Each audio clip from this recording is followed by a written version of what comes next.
Hello everyone, welcome to true IAS and PCS. तो दोस्तों continue करते हैं हम लोग अपनी डिस्कशन को। और जैसा कि मैंने आपको बताया था कि आज के लेक्चर से हम लोग बात करेंगे brief introduction about Mughal empire. ये चैप्टर मुगल एम्पायर के डिक्लाइन के बारे में है, लेकिन डिक्लाइनिंग फेज के में जाने से पहले आप लोगों को पहले थोड़ा बहुत अंदाज़ा होना चाहिए कि मुगल एम्परर्स कौन कौन थे, इनके खानदान की शुरुआत कहाँ से होती है, और भारत के अंदर जो इन्होंने अपना परचम लहराया, जो झंडा गाड़ा, वो सारा टाइम फ्रेम कैसा था। ठीक है, तो स्टार्टिंग हम लोग यहां से करने वाले हैं। एक चीज जो हम विजन आईएएस से कर रहे थे उसकी बुक से, वो चीज मेरे को आपको एक चीज इंपॉर्टेंट दिखानी है उसके अंदर। पहले हम उसके बारे में बात कर लेते हैं, फिर आगे बढ़ेंगे। तो देखो 18th सेंचुरी की रेलेवेंस जो है अभी तक आप लोग बहुत अच्छी तरीके से समझ गए होंगे, जितनी भी हमने बात करी थी 18th सेंचुरी की। तो राइटर भी हमसे यहां पर ये कह रहे हैं दोस्तों कि मॉडर्न हिस्ट्री को समझने से पहले ये जरूरी है कि हम एक ट्रांजिशनल फेज को समझें, जो कि हमें बताता है कि मध्यकालीन भारत का जो इतिहास है वो मेडिवल टाइम पीरियड से मॉडर्न टाइम पीरियड की तरफ जो है वो शिफ्ट हुआ कैसे। और इसके अंदर भारत की धरती में जो एक प्रोमिनेंट नोटिसेबल फीचर जो देखने को मिला था, that was decline of the Mughal empire. और इसका जो डिक्लाइनिंग फेज था वो कब से शुरू हो गया था, बताओ ईशा? कौन से रूलर की डेथ के बाद कौन सा मुगल एम्पायर था वो, जब मुगल एम्पायर जो है वो डिक्लाइनिंग फेज पर आ गया? औरंगजेब। और औरंगजेब की डेथ कब होती है, एनी आइडिया? 1707 है ना, 1707 में। तो पूरा का पूरा इनके खानदान का जो भट्टा बैठा वो 1707 में बैठा। लेकिन दोस्तों ऐसा नहीं है कि 1707 के बाद औरंगजेब की डेथ के बाद ही मुगल एम्पायर ने एक डिक्लाइनिंग ट्रैक जो है वो पकड़ा। औरंगजेब के टाइम पर भी कुछ ऐसी गतिविधियां होने लगी थी, कुछ ऐसी एक्टिविटीज होने लगी थी जिसकी वजह से औरंगजेब के जीते जी भी मुगल एम्पायर एक डिक्लाइनिंग फेज पर आ गया था। अब देखो हम लोग यहां पर ना मेडिवल इंडियन हिस्ट्री तो पढ़ नहीं रहे हैं कि मैं आपको बाबर से लेकर पूरा औरंगजेब तक पूरा इतिहास समझाऊं।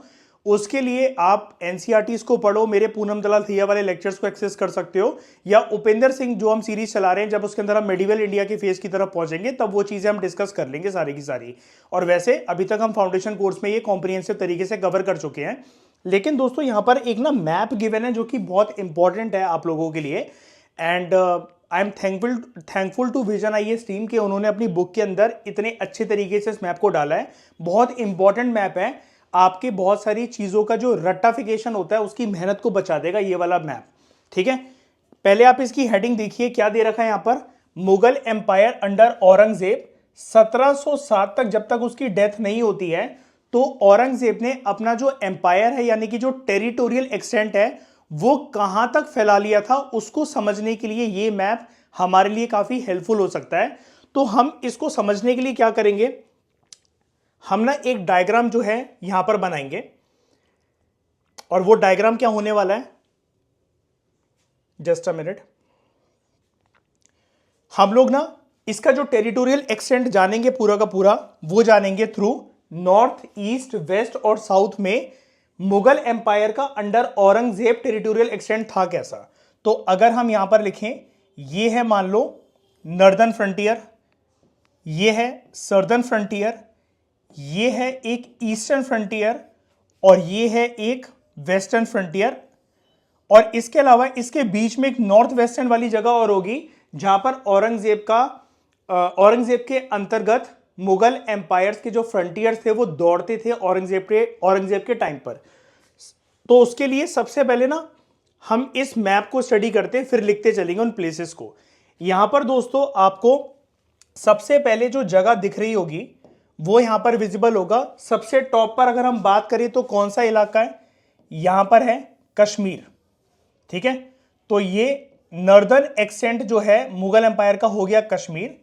थोड़ा सा कश्मीर तो इंडिया में पड़ जाता है, थोड़ा सा अगर हम बात करें इंडिया के बाहर नॉर्थ वेस्टर्न की साइड, औरंगजेब के टाइम पर मुगल एम्पायर का जो वर्चस्व था या उसका जो टेरिटोरियल एक्सटेंशन था वो और कहां तक फैला हुआ था, तो वो फैला हुआ था काबुल तक। ये नॉर्थ वेस्टर्न इलाका हो गया, ये हमारा ये हो गया नॉर्थ वेस्टर्न इलाका। एंड वेयर इज काबुल, कहां पर है अंजलि, काबुल कहां पर पड़ता है? अफगानिस्तान के अंदर है काबुल। ठीक है, तो ये हो गया नॉर्थ और नॉर्थ वेस्ट। तो हम इसको साइमल्टेनियसली जरा लिख लेते हैं। ठीक है, इसको हम यहां पर जो हमने डायग्राम बनाया था इस बार लिख लेते हैं। नॉर्थ के अंदर हमने बात करी जो टेरिटोरियल एक्सटेंशन था मुगल एम्पायर का, तो वो फैला हुआ था कश्मीर में, बिल्कुल northern most side. North western जो है एक जगह हमें यहां पर देखने को मिली, यानी कि नॉर्थ और वेस्ट साइड के बीचों बीच में, और वो है अफगानिस्तान। ठीक है, और अफगानिस्तान का कौन सा शहर जो है वो हमें देखने को मिला, दैट वाज काबुल। अफगानिस्तान की कैपिटल क्या है वैसे मयूर? काबुल ही है। ठीक है, उसके बाद आगे बात करते हैं। फिर अगर हम यहां पर देखें, हमने कश्मीर को देख लिया, काबुल को देख लिया, वेस्टर्न मोस्ट कॉर्नर की बात करते हैं और ईस्टर्न मोस्ट कॉर्नर की। तो वेस्टर्न मोस्ट कॉर्नर पे आपको यहां पर क्या दिख रहा है, सिंध। ठीक है, और ये सिंध कहां पर पड़ता है, कौन सी कंट्री में पड़ता है, पाकिस्तान। ठीक है, ये है आपका पाकिस्तान का फ्रंटियर वेस्टर्न साइड से सिंध। ठीक है, और अगर आप ईस्टर्न मोस्ट साइड को देखना चाहते हो, दैट इज ढाका। ढाका कहां पर है, और यहां पर उसका बंगला भी नाम दे रखा है। ठीक है, ढाका कहां पर है, बांग्लादेश। ठीक है, हाँ ये है बांग्लादेश। तो हमने यहां पर ईस्टर्न मोस्ट जो कॉर्नर था मुगल एम्पायर का अंडर औरंगजेब, उसका नाम देखा ढाका, और यहां पर है वेस्टर्न मोस्ट कॉर्नर सिंध। तो इसको भी हम एक बार के लिए ऐड कर लेते हैं।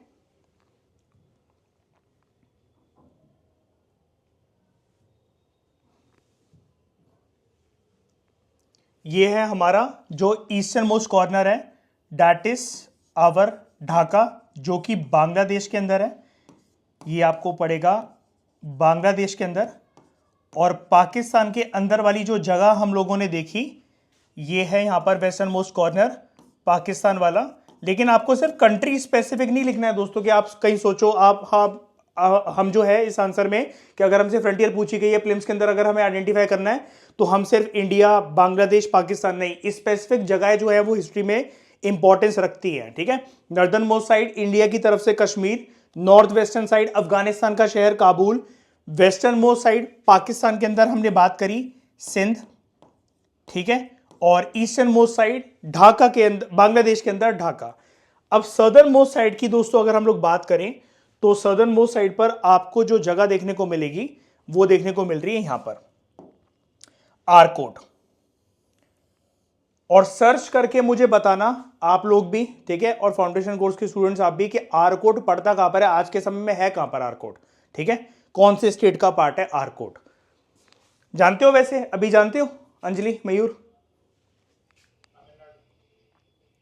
सर्च करके बताओ, अंदाजा नहीं। ठीक है, तो सदर्न मोस्ट जो साइड है दैट इज आरकोट। तो ये हमारा एक प्रीलिम्स का या स्टेट पीएससी का एक रेडीमेड क्वेश्चन हमारे पास आ गया, कि अगर हम यहां पर दोस्तों फ्रंटियर्स की बात करें कि नॉर्दर्न मोस्ट साइड से लेकर सदर्न मोस्ट साइड तक, वेस्टर्न मोस्ट साइड से लेकर ईस्टर्न मोस्ट साइड तक, तो हमें मुगल एम्पायर कहां तक फैला हुआ देखने को मिलता है under the rule of Aurangzeb. और ये जो मैपिंग है इसको हम कितना टाइम पीरियड दे सकते हैं, दैट इज औरंगजेब की डेथ तक 1707। तो यानी कि इस एम्पायर को, इस मैप को, इस ज्योग्राफिकल एक्सटेंट को मैं काफी वास्ट कह सकता हूं कि नहीं कह सकता हूं, बताओ मयूर, ये काफी वास्ट है कि नहीं है? वास्ट है। लेकिन होगा क्या, जैसा कि मैंने आपको बताया, हम इस चैप्टर में अभी आगे पढ़ने वाले हैं कि औरंगजेब जो है उसके जीते जी एंड में जाकर जब वो मरने वाला होगा तो मुगल एम्पायर के अंदर कुछ प्रॉब्लम्स आ गई थी। उन प्रॉब्लम्स को हम डिस्कस करेंगे, जिसकी वजह से वो डिक्लाइनिंग फेज शुरू हो गया था। अब जब हम बात करते हैं ना, कि बार बार जब मैं इतने सारे लेक्चर से बोल रहा हूं कि मुगल एम्पायर जो वो डिक्लाइन होना शुरू हो गया था, तो डिक्लाइन होने का यहां पर मतलब क्या है? आपका सवाल ये भी तो हो सकता है ना कि सर जो आप डिक्लाइन बोल रहे हो तो डिक्लाइन किस सेंस में हो गया, क्या है डिक्लाइनिंग का मतलब? डिक्लाइनिंग का मतलब ये है कि जैसे आप इतना बड़ा ये जो टेरिटोरियल एक्सटेंट देख पा रहे हो, ये बना हुआ है बड़े सारे रीजनल किंगडम से, जो कि अभी तक मुगल एम्पायर या मुगल एम्परर्स के टाइटल के अंदर, उनकी छत्रछाया के अंदर जो है वो रूल कर रहे थे। लेकिन बाद में जैसे ही मुगल एम्पायर के अंदर इंटरनल वीकनेसेस आती हैं, तो वो जो रीजनल पावर्स थे उन्होंने क्या करा, रीजनल किंगडम्स आप उनको कह लो या रीजनल पावर्स कह लो, उन्होंने अपनी इंडिपेंडेंस को क्लेम करना स्टार्ट कर दिया कि अब हमें मुगल एम्पायर के साथ नहीं रहना है। आने वाले जो रूलर्स हैं, मुगल एम्पायर्स हैं औरंगजेब के बाद, वो बहुत वीक हैं, वो संभाल नहीं पाए, इनको होल्ड नहीं कर पाए। औरंगजेब के टाइम तक, बाबर से लेकर औरंगजेब के टाइम तक क्या होता था, जब भी कोई विरोध करने की कोशिश करता था या फिर कोई रीजनल किंगडम बगावत करने की कोशिश करता था, अगर उनको मुगल एम्पायर से अलग होना है तो उनको शांत करके बिठा दिया जाता था कि भाई हम तुम्हारा रीजन जो है वो इंडिपेंडेंट तो नहीं होने देंगे, तुम्हें रूल करना है जैसे अकबर के टाइम पर होता था तो वो हमारे नाम पर कर सकते हो, हमारी छत्रछाया के अंदर कर सकते हो, लेकिन तुम ये सोचो कि सेटअप अपना पूरा इंडिपेंडेंट तरीके से स्वतंत्र रूप से बना लेंगे, वो हम नहीं होने देंगे। औरंगजेब के टाइम तक 1707 तक तो ऐसा दोस्तों नहीं हो पाया, लेकिन उसके बाद due to internal weaknesses and inherent weaknesses आपको मुगल एम्पायर पूरा का पूरा डिक्लाइन जो है वो देखने को मिलता है। और उसके डिक्लाइनिंग फेज का सबसे बड़ा जो रूप था कि हमें डिक्लाइन किस फॉर्म में देखने को मिलता है, दैट इज रीजनल किंगडम्स जो है उन्होंने इंडिपेंडेंस जो है वो क्लेम करना और गेन करना स्टार्ट कर दिया, क्योंकि आने वाले जो मुगल एम्परर्स थे वो काफी वीक थे। ठीक है, तो आई होप आपको ये सारी जो चीजें हैं वो समझ में आ गई होंगी बहुत अच्छे से। यहां तक कोई डाउट किसी को भी? बताओ मयूर, अंजलि, कोई डाउट तो नहीं? ठीक है, तो ये मैप जो था ये काफी इंपॉर्टेंट था दोस्तों, ये मैंने आपको बता दिया। और अब हम बात करते हैं मुद्दे की अपने, कि decline of the Mughal empire. लेकिन अब हम ये विजन आईएएस से नहीं पढ़ने वाले हैं, पहले हम आएंगे पीएमएफ आईएएस की तरफ, पहले हम उससे कवर करेंगे और फिर हम बाकी चीजें जो है वो देखेंगे विजन आईएएस की बुक से बाद में। पहले कुछ इंपॉर्टेंट डिस्कशन करते हैं। डिक्लाइनिंग फेज से पहले थोड़ा सा एक रंग रूप जान लेते हैं कि मुगल एम्पायर था कैसा। तो ब्रीफ इंट्रोडक्शन की बात करते हैं अबाउट मुगल एम्पायर। ठीक है, और कहानी जो शुरू होती है मुगल एम्पायर की वो आपको पता ही है कहां से शुरू होती है, बाबर से शुरू होती है। ठीक है, तो जो मुगल्स जो थे वो ना किसके वंशज थे, वो किसके डिसेंडेंट्स थे, इनके खानदान की ना दो रूट्स हैं जो ये बोला जा रहा है ना कि they are descendants of two great lineages, यानी कि इनका जो परिवार है, जो वंश है, वो दो रूट से आता है। अब दो रूट से कैसे आता है, एक जो साइड है वो फादर की साइड है, एक साइड है मदर की साइड। यानी कि अगर हम इनके इतिहास को देखें तो उनके पिताजी के साइड का इतिहास कुछ अलग है, माता जी के साइड का इतिहास कुछ अलग है, यानी कि दादाजी वाली जो एंसेस्ट्री है वो अलग है और नाना जी वाली जो एंसेस्ट्री है वो अलग है। ठीक है, सबसे पहले बात करते हैं मम्मी की साइड से, नाना जी वाली साइड से कहां से बिलोंग करते थे, तो they were related to a famous ruler in history who was known as Genghis Khan. इसको वैसे स्पेलिंग जो लिखी होती है दैट इज गंगेज खान। बोलने को आप देखो कुछ भी बोल सकते हो, उसमें कोई लोड मत लिया करो, लेकिन हम इसकी प्रोनाउंसिएशन जो जैसे करते हैं दैट इज चंगेज खान, जिसने मंगोल ट्राइब्स को रूल करा था, चाइना को रूल करा था और सेंट्रल एशिया का रूलर था।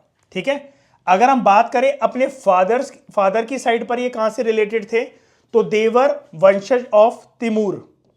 ठीक है, और तिमूर ने कहां का रूल करा था, Timur rule the territories of Iran, Iraq और आज के समय में जो आपको प्रेजेंट डे जो टर्की देखने को मिलता है, टर्की नाम से जो कंट्री है, वहां पर इसका रूल था। एक दोस्तों इंटरेस्टिंग बात बताता हूं मैं आपको, मुगल्स जो ये टर्म है ना, ये कभी भी मुगल एम्परर्स ने यूज ही नहीं करी अपने लिए। जीते जी अगर आप उस जमाने में होते, और इतिहासकारों के पास जितनी इंफॉर्मेशन अवेलेबल है एज वेल एज बड़ी सारी ऑटोबायोग्राफीज तो मुगल एम्परर्स ने खुद भी लिखी है। डिफरेंस क्या होता है बायोग्राफी ऑटोबायोग्राफी में, ऑटोबायोग्राफी यानी कि अपने जीवन के बारे में मैं खुद लिख रहा हूं, और बायोग्राफी मेरे जीवन के बारे में कोई और लिख रहा है। उनकी ऑटोबायोग्राफी से और हिस्टोरियन से जितना भी स्टडी करा है उनसे हमें पता लगता है मुगल एम्परर्स ने कभी भी अपने आप को, ये जो हम टर्म बोलते रहते हैं ना बार बार मुगल मुगल मुगल, ये इनको पसंद ही नहीं था ये बोलना, और इन्होंने कभी बोला भी नहीं अपने आप को ये। अब इसका रीजन क्या है, ऐसा क्यों, और फिर हम क्यों बोलते हैं? एक्चुअली जब बाबर से, हुमायूं से, अकबर से, जहांगीर से, शाहजहां से, औरंगजेब से और आने वाले जो भी इनकी पीढ़ियां थी, उनसे जब भी पूछा जाता था कि आप क्या मुगल हो, तो ये चिढ़ जाते थे, गुस्सा हो जाते थे, क्योंकि जो मुगल जो टर्म है it was related to Mongol, और जब ये मंगोल की साइड से जो उनकी एंसेस्ट्री है वो उनकी मदर की साइड की एंसेस्ट्री है, और वहां पे जो रूलर था वो था चंगेज खान। चंगेज खान बहुत बदनाम रूलर रह चुका है इतिहास में, और ये जो बाबर वगैरह है इनसे पहले रूल करता था चंगेज खान, इनकी मदर की साइड की जो इनकी एंसेस्ट्री है उसके ऊपर बहुत ज्यादा इल्जाम लगते थे, और इनको ये पता था कि वो बदनाम शख्सियत है, एक रेप करे हैं उसने औरतों के, फोर्स जो है इन्वेजन करी है, और बहुत सारी औरतों को विधवा बनाया है, प्रॉपर्टी लूटी है, और अय्याश रूलर था। तो ये जो टैग है अपना चंगेज खान वाला, जिसने मंगोल ट्राइब्स को रूल करा था चाइना और सेंट्रल एशिया में, वो टैग ये अपने ऊपर नहीं लगाना चाहते थे। तो इनसे जब भी कोई पूछता था कि भाई साहब आप क्या मुगल हो, तो इनको लगता था कि मुगल एक हमारे लिए गाली है, या फिर हमें डिनोट करा जा रहा है, रिलेट करा जा रहा है मंगोल्स के साथ, और मंगोल्स के साथ एक बदनाम जो शख्सियत है दैट इज चंगेज खान। तो ये कभी भी अपने आप को मुगल कहलवाना या बोलना पसंद नहीं करते थे। ये वाली बात याद रखना, मैंने आपको एक एडिशनल फैक्ट बता दिया, ठीक है। तो ये तो हो गई इनकी एंसेस्ट्री की बात। अब इनका जो सबसे पहला जो रूलर था, तो वो आप जानते हो, मैंने आपको एक एब्रीविएशन बताई थी emperors of the Mughal empire की। अगर आप इसकी तरफ देखोगे स्टार्ट की तरफ, तो मैंने आपको एक एब्रीविएशन बताई थी, दैट वाज भाजसा, ठीक है। प्रीवियस 1-2 लेक्चर पहले मैंने आपको इस टर्म के बारे में बताया था। इससे आप याद कर सकते हो बाबर से लेकर औरंगजेब तक कौन कौन से जो रूलर्स होते हैं। अगर आप लोग हिस्ट्री जो है पढ़ना आपको टफ लगता है, ऐसी चीजें मैं आपको बताता रहूंगा, इससे आप जो क्रोनोलॉजिकल ऑर्डर है वो नहीं भूलोगे मुगल एम्परर्स का। तो बी से कौन, बी से आपका रूलर हो जाता है बाबर नंबर 1, उसका बेटा हुमायूं, हुमायूं का बेटा अकबर, अकबर का बेटा जहांगीर, जहांगीर का बेटा शाहजहां, और शाहजहां का बेटा औरंगजेब। और इसके बाद की कहानी जो है वो हम बाद में डिस्कस कर लेंगे, एंसेस्ट्री क्योंकि काफी बड़ी है, खानदान काफी बड़ा है, लेकिन ये जो थे ये प्रोमिनेंट रूलर्स थे। और इसके बाद के रूलर्स को क्या बोलते हैं, मैंने आपको बताया था, औरंगजेब के बाद के जो भी रूलर्स होते हैं मुगल एम्पायर के खानदान में, उनको दोस्तों हम बोलते हैं लेटर मुगल्स। और इन 6 को हम बोलते हैं, इन 6 के लिए जो टर्म यूज होता है that is great Mughals. Early Mughals आप बोल सकते हो, लेकिन अर्ली मुगल्स वगैरह बुक वगैरह में कहीं लिखा नहीं होता है, इसलिए मैं आपको बता रहा हूं, इनको हम बोलते हैं ग्रेट मुगल्स। तो अब जो हमें कहानी अपनी पढ़नी है, जो डिस्कस करना स्टार्ट करनी है, वो करनी है पहले मुगल एम्परर रूलर के साथ, दैट वाज बाबर, ठीक है। और बाबर का जो टाइम पीरियड रहता है इंडिया में अपने आप को स्टैब्लिश करने का, वो था 1526, ठीक है, उससे लेकर 1530 तक। तो क्या हुआ, ये ना बर्थ की डेट नहीं है इनके, कहीं आप सोचो पैदा हुए थे इस टाइम पर, ये तब है, इनके रूल को डिनोट करा जा रहा है, पूरा का पूरा जो उनका शासन था। बाबर का अगर हम बात करें 1526 एक इंपॉर्टेंट डेट है इंडियन हिस्ट्री में, मेडिवल इंडियन हिस्ट्री में, और बाबर की जिंदगी में। अब ऐसा क्या हुआ था, थोड़ा बहुत इसके ऊपर नजर मारते हैं हम, और तब इन सब चीजों को समझेंगे, ठीक है। तो brief introduction of the Mughal empire. तो पहला पॉइंट मैंने आपको क्लियर कर दिया, इनकी जो एंसेस्ट्री है वो कहां से ट्रेस होती है, मम्मी की साइड से, फादर की साइड से, और इन्होंने खुद अपने आप को कभी भी मुगल नहीं बोला। तो जो बाबर की जहां तक बात आती है, बाबर जो है भाजसा की एब्रीविएशन में आप इतना तो सीख ही गए हो, ये पहला मुगल एम्परर था।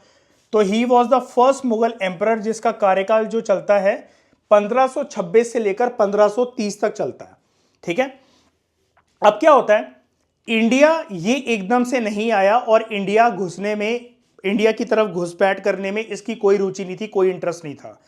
थोड़ा बहुत इसने कभी नाम सुना था इंडिया का, हिंदुस्तान का, भारत का, लेकिन एज सच इसकी रूल करने की कोई रुचि नहीं थी। क्यों नहीं थी, ये भाई साहब जो थे ये फरगना में विराजमान थे, उज्बेकिस्तान में, ठीक है।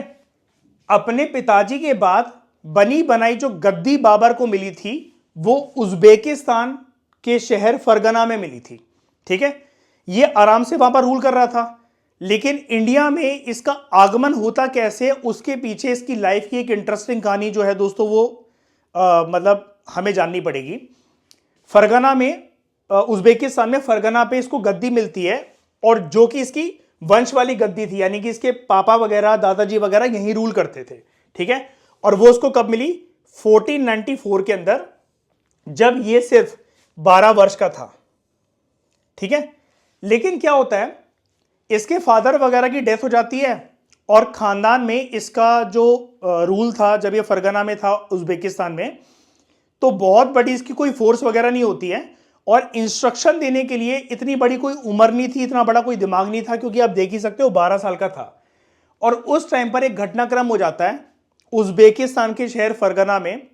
यहां पर बाबर को गद्दी से हटाने के लिए एक जो कम्युनिटी थी, या फिर आप कह लो एक फोर्सफुल पावर जो थी, जो कि थी उज्बेक्स की, वो बाबर को इसकी खानदानी गद्दी से जो कि विरासत में मिली हुई थी इसको, ये गद्दी, इसका जो थ्रोन था, जो यहाँ का राजा था उज्बेकिस्तान के शहर फरगना के अंदर, पूरा उज्बेकिस्तान में समझना, सिर्फ फरगना के अंदर इसको अपना ये थ्रोन मिला था, उससे उज्बेक्स इसको हटाना चाहते थे। और यहां पर लिखा भी हुआ है ये इसका खानदानी थ्रोन था, हिज एंसेस्ट्रल थ्रोन, ठीक है, यानी कि इस गद्दी पर इसके पापा बैठ चुके थे, दादाजी बैठ चुके होंगे और उसके बाद इसको मिला था, लेकिन उस टाइम पर सिर्फ 12 वर्ष की आयु का था। तो क्या होता है, उज्बेकिस्तान के शहर फरगना में होती है इन्वेजन, ठीक है, और किसकी इन्वेजन होती है, एक मंगोल ग्रुप की, जिसको हम नाम दे रहे हैं उज्बेक्स। अब बेचारा अपनी राह से भटक गया, करे तो क्या करे, क्योंकि जैसे क्या होता है, हमेशा इंसान अपनी प्रॉपर्टी से दोस्तों बहुत ज़्यादा प्यार करता है। आपके खानदान का कोई बना बनाया कोई विला हो, कोई कैसल हो, कोई एम्पायर हो, छोटा सा मकान क्यों ना हो, जो कि आपके दादाजी ने, परदादाजी ने, पिताजी ने बनाया था और वो आपको मिला है, लेकिन आपसे वो छीन लिया जाए, कोई कब्जा कर ले उस पर, तो आपको बहुत बुरा तो लगेगा ही। और ये बहुत निराश था शुरुआत में, क्योंकि छोटी आयु का था, 12 साल का था, तो थोड़ा बहुत इसको बुरा लगा, लेकिन इसने कभी भी अपना जज्बा नहीं खोया, ठीक है। इसके अंदर जो साहस था, जो विल पावर थी, जो इसकी विजनरी पावर थी, वो बहुत स्ट्रांग थी। जब गद्दी इसके हाथों से चली जाती है, इसका एक दोस्त जो है, ठीक है, वो नाम आपको कोई जानने की नीड नहीं है, मैं आपको जैसे एक स्टोरी बता रहा हूं बाबर की। इसका जो एक दोस्त है वो उससे कहता है कि अब हम करेंगे क्या बाबर, सब कुछ तो हमारे हाथ से चला गया। तो कहता है पहले तो हम ईश्वर का शुक्रिया अदा करेंगे, सबसे पहले तो हम भगवान को थैंक यू बोलेंगे। तो उसका दोस्त भाई अचंभित हो गया, शॉक, मतलब उसका एक शॉकिंग रिएक्शन था, भाई सब कुछ हमारे हाथ से चला गया, कुछ भी नहीं रहा हमारे हाथ में, और तुम बोल रहे हो ईश्वर का शुक्रिया अदा करेंगे, किस बात के लिए। इसने कहा जो बना बनाया मेरा तख्ता वो छिन गया, लेकिन मेरी जो विल पावर है, जो मेरे अंदर एक विजनरी पावर है, जो मेरा जो मोटिवेशन है, वो तो कहीं नहीं गया ना। मैं उसके थ्रू दोबारा से सब कुछ पा सकता हूं, दोबारा से सब कुछ छीन सकता हूं, ठीक है। तो हुआ क्या, अब इसको पता लग गया था कि उज्बेक्स को तो ऐसा सच किसी वॉर के अंदर टैकल कर नहीं पाएगा, अभी छोटा है और बहुत टाइम लग जाएगा इसको अपनी फोर्स वगैरह बनाने के लिए। तो इधर उधर भटकता रहा, लेकिन जैसा कि मैंने आपको बताया, हमेशा से बाबर का मोरल जो था, जो मोटिवेशन था, वो शुरू से बहुत स्काई रॉकेट था, वो बहुत हाई था। तो आफ्टर ईयर्स ऑफ वॉन्डरिंग, इधर उधर भटक रहा था कि क्या करूं क्या ना करूं, तो ये थोड़ा सा उज्बेकिस्तान से होते हुए अफगानिस्तान की साइड आ जाता है और एक काबुल के ऊपर कब्जा करता है 1504 में। काबुल के ऊपर कब्जा करता है 1504 में, ठीक है। अब क्या होता है, यहां पर भी इसको खतरा मंडराने लग जाता है और फिर ये सोचता है कि अब ये वाली जो गद्दी है ये मेरे हाथों से चली ना जाए। तो फिर इसको पता लगता है कि हिंदुस्तान में इस टाइम पर, जिस टाइम पर ये जिंदा है, पैरेलली एक सल्तनत जो है वो रूल कर रही है, एंड दैट वाज दिल्ली सल्तनत। अब जैसा कि मैंने आपको बताया था, दिल्ली सल्तनत कोई एक खानदान नहीं है, ये जो है नंबर ऑफ डायनेस्टी से बना हुआ था। इसके अंदर जैसे आते हैं slave dynasty, Khilji dynasty, Tughlaq dynasty, Syed dynasty, and finally जो लास्ट डायनेस्टी थी वो थी लोदीज की डायनेस्टी। तो लोदीज के अंतर्गत जो लास्ट रूलर जो बचा हुआ था दिल्ली सल्तनत के अंदर, जो लोदी डायनेस्टी थी, उनके खानदान का जो लास्ट रूलर था, ही वॉज इब्राहिम लोदी। तो इसको ये पता लगता है इब्राहिम लोदी को मैं चैलेंज करूंगा, लेकिन यहां पर क्या था, इसके साथ एक दिक्कत थी, बाबर के पास फोर्स बहुत लिमिटेड थी। दूसरी कंट्री से, काबुल से होते हुए इन्वेजन करने का सोच रहा है भारत के अंदर, जहां पर दिल्ली सल्तनत का टाइम पीरियड और लोदीज का टाइम पीरियड काफी अच्छा खासा था और ऑलमोस्ट दुगनी फोर्स थी इब्राहिम लोदी की। लेकिन बाबर ने यह युद्ध जीता कैसे, मैंने मेडिवल इंडियन हिस्ट्री के अंदर पूनम दलाल दहिया के अंदर आपको बहुत डिटेल में बताया था। बाबर जो था वो अपने आप में एक वॉर स्ट्रैटेजिस्ट था। उसको वॉर की स्ट्रैटेजीज जो है वो बहुत अच्छे से पता थी, और इसके पास दो धुरंधर थे उस युद्ध के अंदर। और ये वाला युद्ध हुआ कहां पर? ये था बैटल ऑफ पानीपत, और ये पहला बैटल था पानीपत का। इतिहास में अभी तक 3 बैटल हो चुके हैं पानीपत में। कमेंट करके बताना तीनों की डेट, ठीक है, और किस किस के बीच में हुआ था और उसमें विनर कौन था, ये आपका होमवर्क है। फर्स्ट बैटल ऑफ पानीपत ये था, बाबर ने चैलेंज करा इब्राहिम लोधी को, जो कि लास्ट रूलर था, जैसा कि मैंने आपको बताया, दिल्ली सल्तनत का। लेकिन दिल्ली सल्तनत कोई एक खानदान नहीं है, ये सारी डायनेस्टीज एक दूसरे से अलग थी, जिसको हम दिल्ली सल्तनत एक अंब्रेला टर्म से बुलाते हैं। इसका जानने का तरीका होता है दोस्तों सख्तसल, SKTSL। अब इसमें ये जो पहला एस है ये क्या है? ये है स्लेव, के है खिलजी, टी से तुगलक, एस से सैयद, एल से लोधी। और लोधीज के अंदर जो लास्ट रूलर था ही वॉज इब्राहिम लोधी, ठीक है। तो फोर्स जो थी वो डबल थी इब्राहिम लोधी की, जैसा कि मैंने अभी आपको बताया।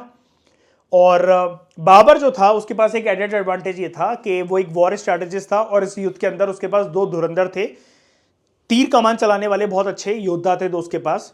तो उन्होंने चैलेंज करा, और बाबर ने एक रात पहले ही, 1-2 दिन पहले जाकर ही पानीपत की भूमि जो थी जहां पर ये युद्ध होने वाला था, उसने अपने दिमाग में पहले ही पूरी की पूरी एक मेंटल प्लानिंग कर ली थी कि मैं कहां पर इसकी घेराबंदी करूंगा इब्राहिम लोधी की फोर्सेस की, कैसे क्या क्या होगा क्या नहीं होगा।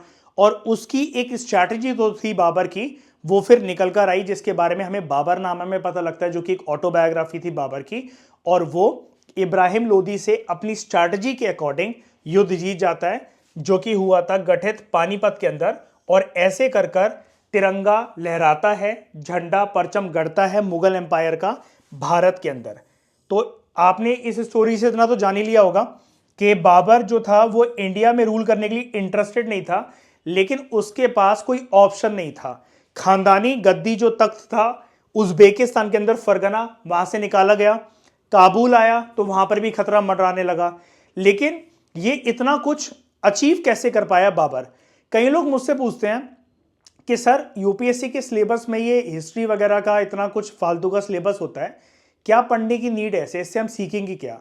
हिस्ट्री दोस्तों बेस्ट टीचर होता है। अगर आप उसको रट्टा ना मार के रूलर्स की मोटिवेशन को, उनकी स्ट्रैटेजीज को, उनके टाइम पीरियड को अगर आप समझने की कोशिश करो ना, हिस्ट्री से बढ़िया टीचर, इतिहास की किताबों से अच्छा टीचर आपको लाइफ में कभी कोई नहीं मिल सकता। अब क्या होता है, जब इस पे खतरा मंडरा रहा था बाबर पे, जैसा कि मैंने आपको बोला, इसने मोटिवेशन और जो अपनी होप थी, जो विजनरी पावर थी, वो कभी लूज नहीं करी। अपनी बाबरनामा जब ये लिखता है, जो ऑटोबायोग्राफी थी बाबर की, उसकी पहली लाइन में सबसे पहले एक चीज बोलता है ये। पहले मैं उसका अंग्रेजी अनुवाद आपको बताता हूं, फिर हिंदी में आपको बताऊंगा। What though the field we lost, everything is not lost, that unconquerable will and visionary power that is not ready to surrender in front of anyone. जब इसका दोस्त इससे पूछता है, हम सब कुछ तो हार गए, अब रह क्या गया है? ये क्या था, जब ये काबुल में था ना, जगह जगह जाकर बाबर भीख मांग रहा था लोगों से, मतलब पैसों की भीख नहीं। पान वाले को पकड़ लिया, मुर्गे वाले को पकड़ लिया, मटन वाले को पकड़ लिया, झाड़ू वाले को पकड़ लिया, कुछ भी नहीं था इसके पास। ये तो वहां पर जाकर भटक रहा था। काबुल के ऊपर भले इसने कब्जा करा, लेकिन खतरा मंडरा रहा था। जहां पर आप अपने घर पर, अपने पुश्तैनी जमीन पर जितने ताकतवर होते हो, आप दूसरी कंट्री आकर एकदम से इतने ताकतवर नहीं हो सकते। काबुल में इसका हाल इतना ताकतवर वाला जो आइडेंटिटी थी वो नहीं थी। तो जब इसका दोस्त इससे कहता है बाबर से, सब कुछ तो हम हार गए, अब करेंगे क्या जीवन में? तो मतलब तुम्हारा तख्त भी चला गया, हम रणभूमि में भी हारने लगे हैं, तो करेंगे क्या? तो जो मैंने अभी आपको लाइन बताई ना, what though the field we lost, everything is not lost, that unconquerable will and visionary power that is not ready to surrender in front of anyone. तो अब इसका हिंदी अनुवाद अगर आप सुनोगे तो आपको पता लगेगा कि वक्त किसी के लिए भी इजी नहीं होता है। आप छोटी छोटी बातों पे रोने लग जाते हो, गर्लफ्रेंड मुझसे बात नहीं कर रही, ब्लू टिक लगा लगा के मेरे मैसेज छोड़ रहा है मेरा बंदा, ठीक है, आप रोज किसी ना किसी चीज के ऊपर डिप्रेशन की तरफ जाते हो। लेकिन बाबर से आप सीखो कि कोई भी वक्त, कोई भी जमाना, जब आप कहते हो कि शायद से हमारा बर्थ यहां हुआ होता, उस जमाने में हम पैदा हुए होते, वक्त किसी के लिए भी इजी नहीं होता। आज आप अपने घर में सुरक्षित बैठे हो, आपको यह दिक्कत नहीं है कि कोई फोर्स आकर आपके घर पे अटैक कर देगी, कब्जा हो जाएगा। ये जमाना ऐसा था कि दिन रात रूलर्स को जो है ये वाली टेंशन रहती थी। तो वो बोलता है अपने दोस्त से क्या हुआ जो मैदान जंग हम हार गए? अगर हम मैदान जंग हार गए, मैदान ही तो गया हमारे हाथ से, क्या हुआ हम जो मैदान जंग हार गए? अभी सब कुछ नहीं हारे। तो बाबर कहता है, उसका दोस्त पूछता है बाबर से, क्या नहीं हारे? वो इच्छा शक्ति और वो दृढ़ संकल्प जो किसी के भी आगे सजदा करने को तैयार नहीं, अपना सर झुकाने को तैयार नहीं। कहता क्या हुआ, एम्पायर ही तो चला गया, किंगडम ही तो चला गया, जो इतने अमीर हम हुआ करते थे अब नहीं है, दोबारा रोड पे आ गए, लेकिन वो इच्छा शक्ति जो है, जो दृढ़ संकल्प है मेरा, वो अभी तक मैंने नहीं खोया। और इसी अप्रोच के साथ, इस पॉजिटिव एटीट्यूड के साथ, इस पॉजिटिव मेंटेलिटी के साथ, ये इब्राहिम लोदी से जानता था, इसकी फोर्सेस ने इसको मना करा था, भाई साहब मत लड़ो, ठोक देगा वो मैदान में। इसने कहा बहुत सारे युद्ध बल से नहीं जीते जाते हैं, वो कभी कभार मेंटल पावर से जीते जाते हैं, क्योंकि इसका दृढ़ संकल्प बहुत महान था कि करता तो करता क्या, एक तरफ कुआं एक तरफ खाई, इंडिया की तरफ आएगा तो इब्राहिम लोदी से या तो मारा जाएगा, वापस काबुल जाएगा, या अपने उज्बेकिस्तान फरगना की थ्रोन की तरफ जाएगा तो उज्बेक्स मार देंगे। तो जिसके पास कुछ खोने के लिए है ही नहीं, बाबर कहता था, तो मैं तो भाई अपनी विल पावर पे खेलता हूं, बाबर का ये कहना था। तो बाबर जो है डबल फोर्सेस जो है वो सामना कर रहा था, इब्राहिम लोदी की फोर्सेस ऑलमोस्ट संख्या के अंदर, हाथी घोड़े इतने अच्छे अच्छे धुरंधर इब्राहिम लोदी के पास से, बना बनाई डायनेस्टी थी भारत के अंदर। वो तो अभी जस्ट इंडिया के अंदर घुसा है, वो तो जानता भी नहीं है कि पानीपत की भूमि है कैसी, क्या करना पड़ेगा मुझे, इब्राहिम लोदी की सेना होगी कैसी, कल सुबह जब हमारी मैदान में मुलाकात होगी तो मेरा हाशर क्या होगा। लेकिन वो एक चीज जानता था, मेरे पास इब्राहिम लोदी की सेना जितना बल नहीं है, लेकिन मेरे पास एक दृढ़ संकल्प है, और उसको अपनी वॉर स्ट्रैटेजी पर, अपनी साइकोलॉजी पर, अपनी साइकोलॉजिकल टैक्टिक्स पर यकीन था, जिसके थ्रू वो इब्राहिम लोदी को रणभूमि में मार सका और पूरी की पूरी दिल्ली सल्तनत का खात्मा करते हुए। अगर कभी कोई एग्जाम आपसे क्वेश्चन पूछे ना कि एग्जैक्ट हमें एक ईयर बताओ कि जब दिल्ली सल्तनत का जो है वो खात्मा हो जाता है, इतिहास के पन्नों से, मतलब इतिहास में गायब हो गया दिल्ली सल्तनत। लास्ट डायनेस्टी मैंने आपको बताई, लोधी डायनेस्टी। जब बाबर ने इससे फर्स्ट बैटल ऑफ पानीपत लड़ा 1526, आप डेट जो है वो याद रख सकते हो कि इट वाज द डेट जहां पर दिल्ली सल्तनत पूरी तरीके से, उसकी सारी डायनेस्टी ध्वस्त हो गई और मुगल एम्पायर ने under the rain, under the ruler या टाइटल ऑफ बाबर अपना परचम जो है वो लहराया और मुगल एम्पायर की भारत के अंदर स्थापना करी। ठीक है, तो इतनी बात समझ में आई? कोई डाउट यहां तक? ठीक है, तो मुगल एम्पायर जो था बाबर के अंतर्गत, वो ना पूरी तरीके से जो अफगान्स जो थे, ठीक है, जो खतरे की घंटी थे मुगल एम्पायर के ऊपर इंडिया के अंदर, बाबर के कार्यकाल में जब इसने इंडिया के अंदर अपने तख्त को संभाला, धीरे धीरे करके सोच रहा था कि मैं कैसे अपना एम्पायर एक्सपेंड करूं, या फिर जो मेरे को एम्पायर मिला है इब्राहिम लोदी को डिफीट करके वो मेरे हाथों से चला ना जाए, तो उसको कंप्लीट तरीके से क्रश तो नहीं कर सका अफगान्स को और राजपूत को। तो ये आपका एक प्रीलिम बेस्ड क्वेश्चन बन सकता है कि बाबर के टाइम पर दो जो कॉन्टिन्यूस खतरे मंडराते रहे जब इसने मुगल एम्पायर की स्थापना करी भारत के अंदर, तो वो कौन थे? एक थे दोस्तों अफगान्स, दूसरे थे राजपूत। तो कंप्लीट तरीके से तो देखो उनको क्रश नहीं कर पाया, कंप्लीट तरीके से तो नहीं क्रश कर पाया बाबर उनको, लेकिन फिर भी बाबर मोर और less was very much successful in establishing all India empire.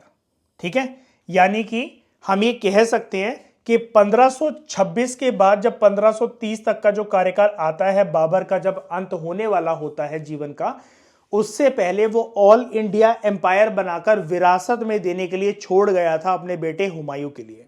ठीक है, और मुगल एम्पायर के टेरिटोरियल एक्सटेंशन के ऊपर जो 4 चांद लगाए वो लगाए बाबर के पोते ने। भाजसा एब्रीविएशन याद करो, बाबर, हुमायूं, अकबर। तो अकबर कौन हुआ? पोता हुआ बाबर का। तो अकबर जो थर्ड रूलर था मुगल एम्पायर का, उसने एक बहुत अच्छा काम करा, एम्पायर के एक्सपेंशन पे तो फोकस करा ही करा अकबर ने, बहुत ज्यादा एम्पायर एक्सपेंड कर दिया था, जितना बाबर छोड़कर गया था उससे भी ज्यादा अब टेरिटोरियल एक्सपेंशन था मुगल एम्पायर का। लेकिन उसके अलावा उसने ये भी फोकस करा अकबर ने कि मुझे मुगल एम्पायर को कंसोलिडेट करने की नीड है।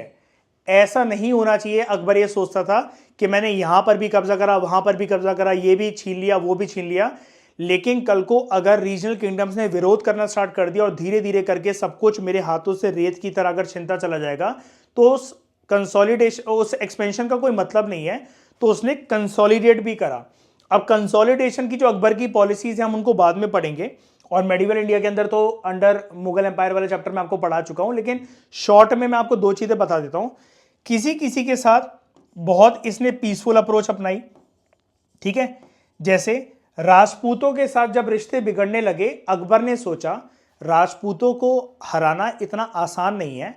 हरा सकता था वो, उसको लगता था, ऐसा कॉन्फिडेंस था अपने आप पे, लेकिन उसने सोचा जो मेरी वेल्थ है, जो मेरी सेना है और जो हमारा पूरा फोकस है वो राजपूतों को शांत करने में बहुत ज़्यादा बर्बाद होगा, वो बहुत एक बर्बादी वाली इन्वेस्टमेंट है, ठीक है।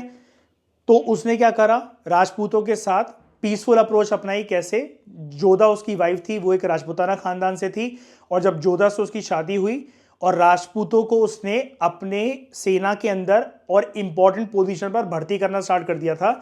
जैसे मैं आपको प्रीवियस लेक्चर में अकबर के दरबार के अंदर 9 इंपॉर्टेंट लोगों के बारे में बता रहा था जिनको हम कहते हैं नवरत्न।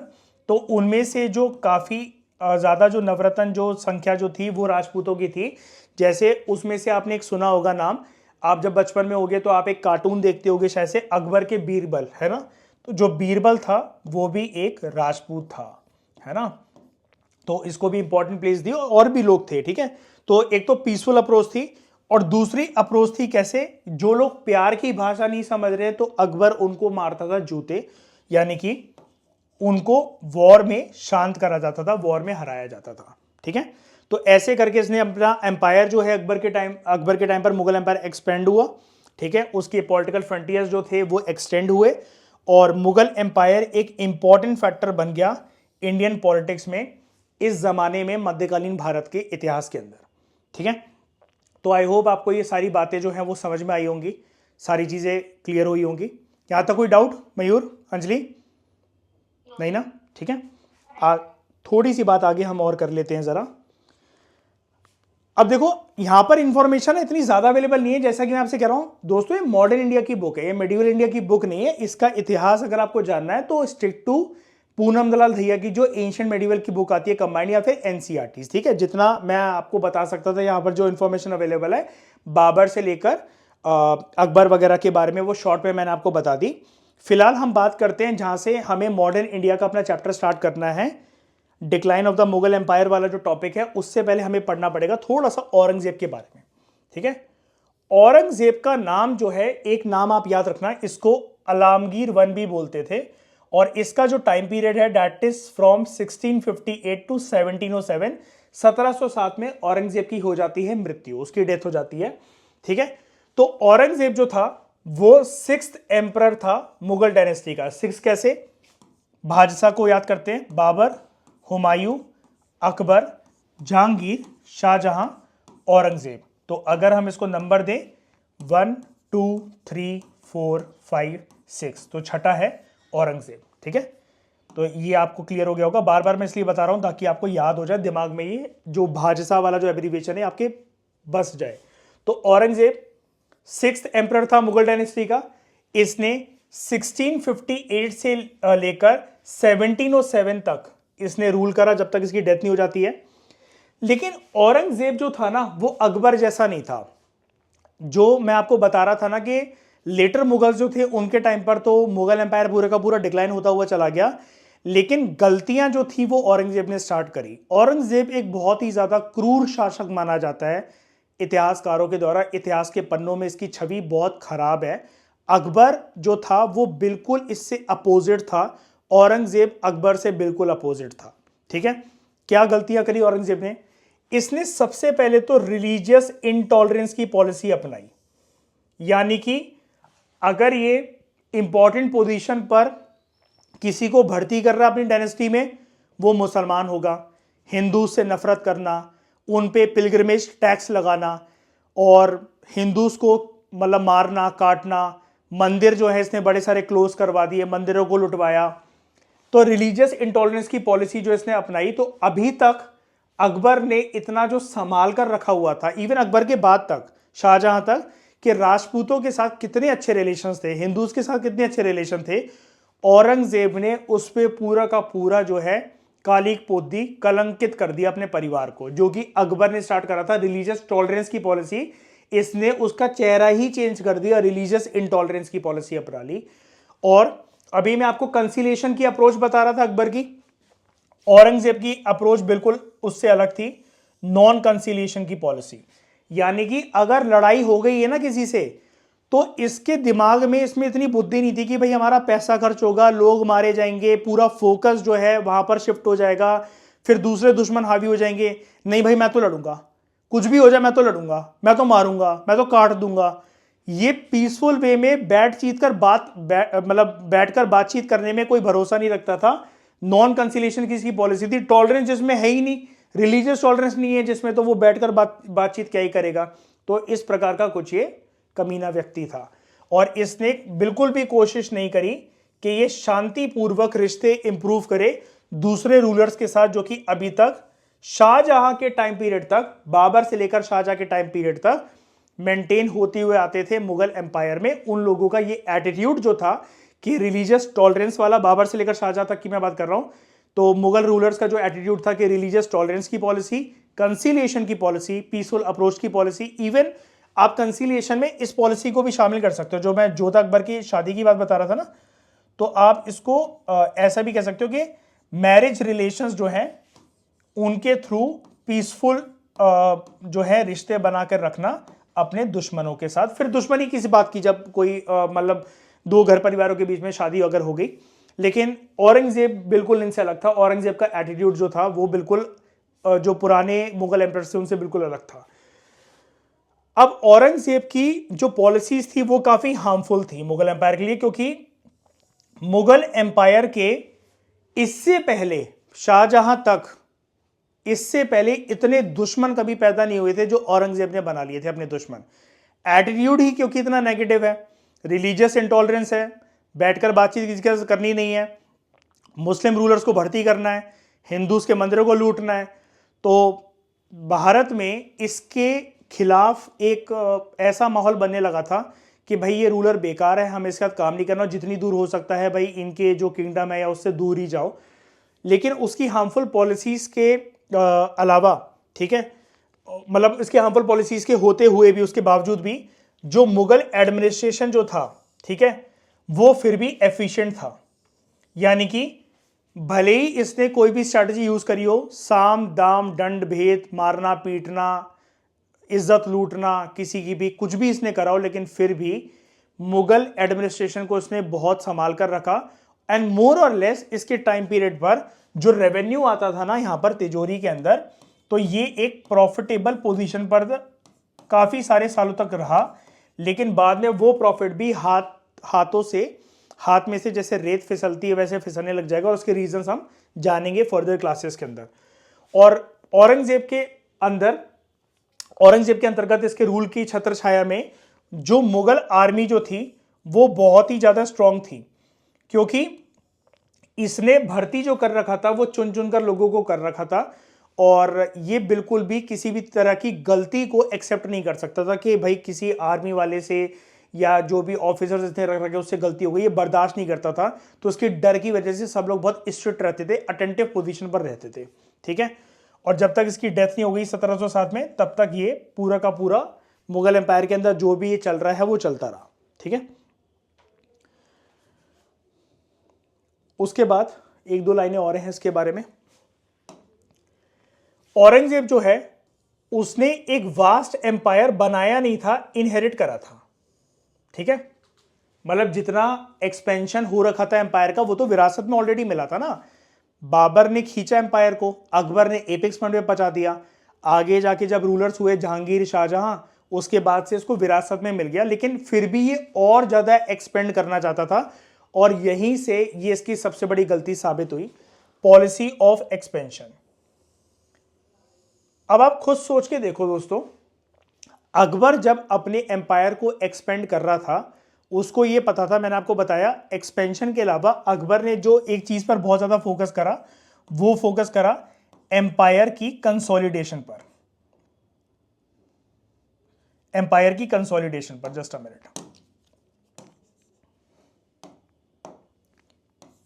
कि एम्पायर को मेरे को कंसोलिडेट करके रखना है, और वो या तो पीसफुल तरीके से या वॉर लड़का। लेकिन मोर और लेस अकबर जो था वो ये बोल देता था कि जैसे मैंने किसी किंगडम पर, गोलकोंडा या बीजापुर पर मैंने अटैक करा, फिर मैं उसके रूलर को ये बोलूंगा कि भाई मैं तुम्हें मारूंगा नहीं, तुम हमारे साथ मिलकर काम कर लो, इंडिपेंडेंट रूप से अपनी किंगडम को चला लो, बस जो टाइटल है वो यही रखना कि तुम हमारी छत्र छाया के अंदर काम कर रहे हो, ठीक है।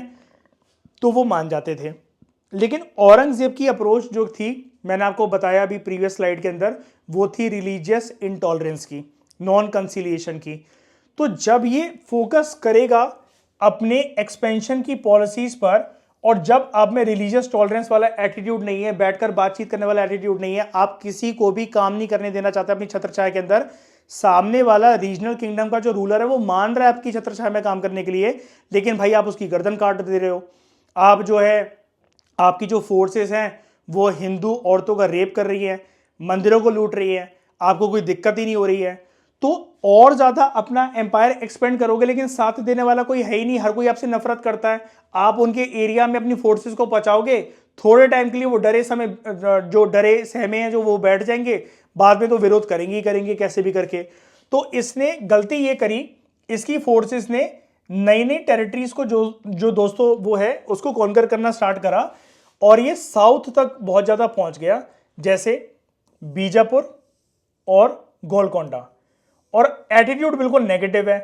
तो वो मौके की तलाश में रहेंगे, रीजनल किंगडम खुद आप समझने की कोशिश करो, वो एक मौके की तलाश में रहेंगे कि भाई जैसे ही मुगल फोर्सेस हमारे रीजन में थोड़ी सी वीक होंगी, या कोई मुगल एम्परर जो गद्दी पर आकर बैठा हुआ है, औरंगजेब के टाइम तक ना सब लोग चुप रहते थे, क्योंकि सबको पता था भाई सन की है, पावरफुल भी है, ठीक है, जीतना से इसकी फोर्सेस इतना आसान नहीं है। सब लोग राइट टाइम का वेट कर रहे थे, सब लोग चुप बैठते थे, चाहे वो मराठा रूलर हो चाहे कोई भी हो, कि भाई अभी लड़के कोई फायदा नहीं है, इसको बूढ़ा होने देते हैं, मरने देते हैं। और सब लोग जानते थे कि आने वाले जो इसकी जनरेशन है, जो इसके बच्चे औलाद हैं, वो शराब और शबाब के अलावा किसी को लाइक नहीं करते हैं, उनका कोई इंटरेस्ट नहीं है रूल वगैरह कुछ खास करने में।